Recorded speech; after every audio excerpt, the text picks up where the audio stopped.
When we speak about India versus Australia and the Border-Gavaskar trophy, it isn't without its fair share of intense battles, exchanges and encounters, which is what we always remember. Of course, this particular series has had its fair share, and not just on the field. There's also been heated exchange. The one that really sparked off and was the highlight so far was what transpired between Indian bowler Mohammad Siraj and of course Australian batter who's kept the Indians on their toes, Travis Head. That really snowballed into something more grave and serious. And just when we thought that that intensity and those heated exchanges have abated, there is another episode that has erupted, and this a rather unpleasant one. The player in the centre of this particular storm is Jasprit Bumrah, former England cricketer and now a commentator in this series. Isa Guha came under fire and seems to have opened a can of worms when she made a comment about Jasprit Bumrah's performance. This is what she said. Well, he's the MVP, isn't he? Most valuable Primate Jasprit Bumrah. He's the one that's going to do all the talking for India. And why so much focus was on him in the build-up to this test match and whether he would be fit. Yes, Isa Guha is praising Jasprit Bumrah's performance. But the word she used was rather incorrect. The intent was right, and why not? Jasprit Bumrah has been the spark for India in this series. He in fact surpassed another Indian cricketer, Kapil Dev's record of the most number of 5-wicket hauls outside Asia. This was his 10th, and it came against a very competitive side like Australia in Australia. So yes, Isa Guha's intent was to praise Jasprit Bumrah, but it came out wrong. And of course, it caught all the fans' rage. Everyone came out and criticized this comment.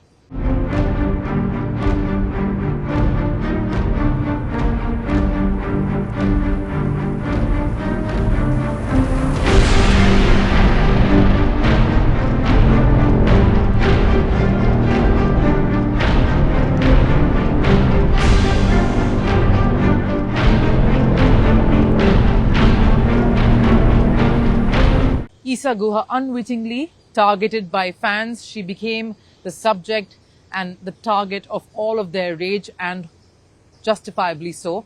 Now, the word she used was primate. Now, it's not something that we use in this current time. We don't use that word because it alludes to racial undertones. And of course, it also opened up a wound that India and Australia had sort of closed and probably almost forgot about. It reopened the famous monkeygate scandal, which erupted in 2008, went down in the chapter of India-Australia rivalry as one of the worst episodes that had to have transpired between the two cricketing giants. Of course, it was well chronicled, but just to give you to sum up what really happened back then.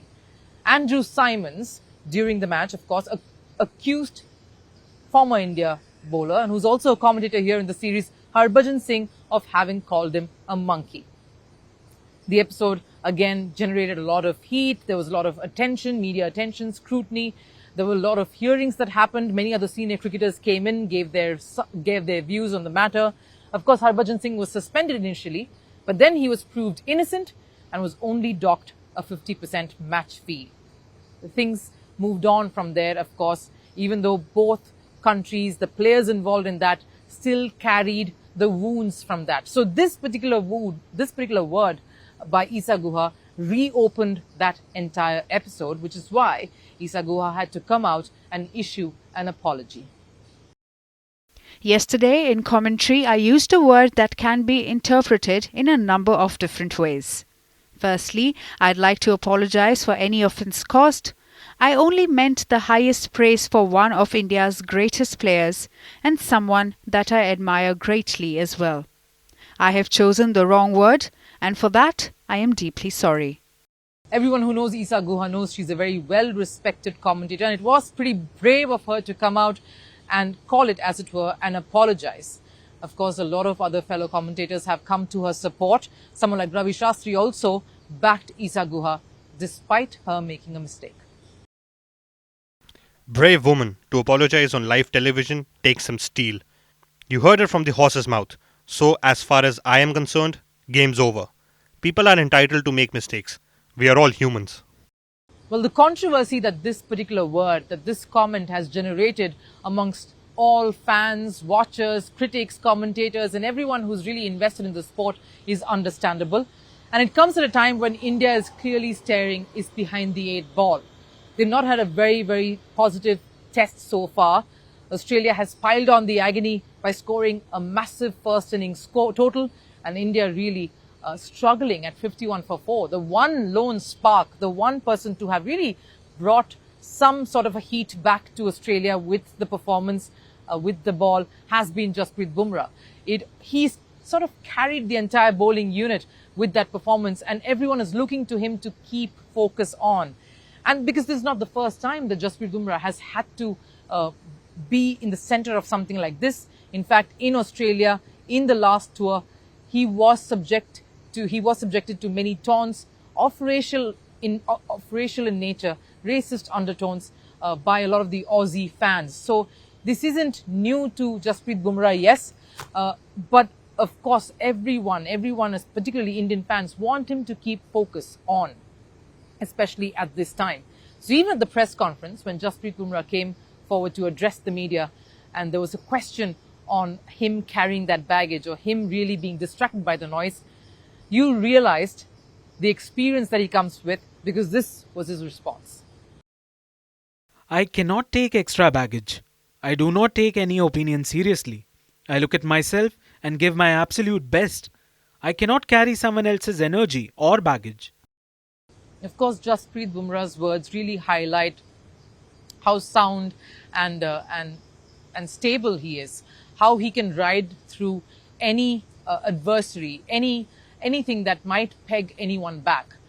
So we brought you different facets of this developing story. But what's the bigger issue here?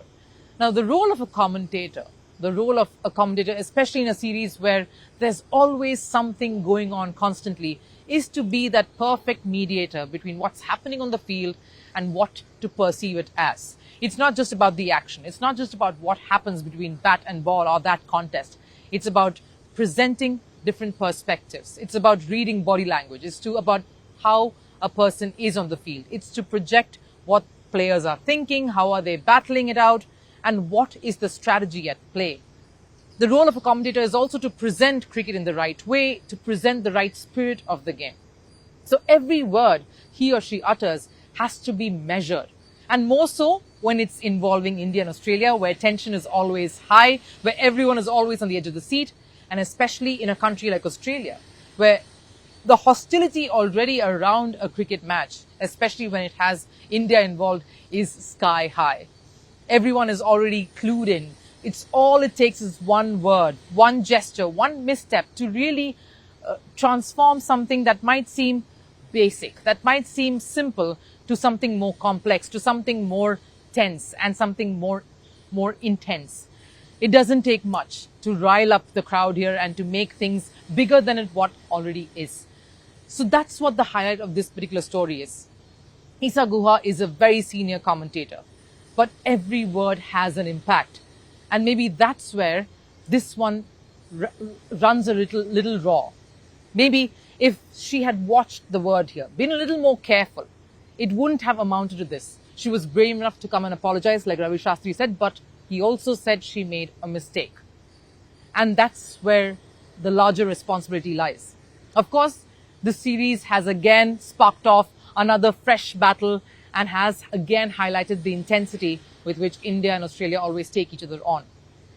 But we'll have to see how this test pans out and whether this particular incident will have any repercussions on any of the players or the spectators who are involved in this particular series.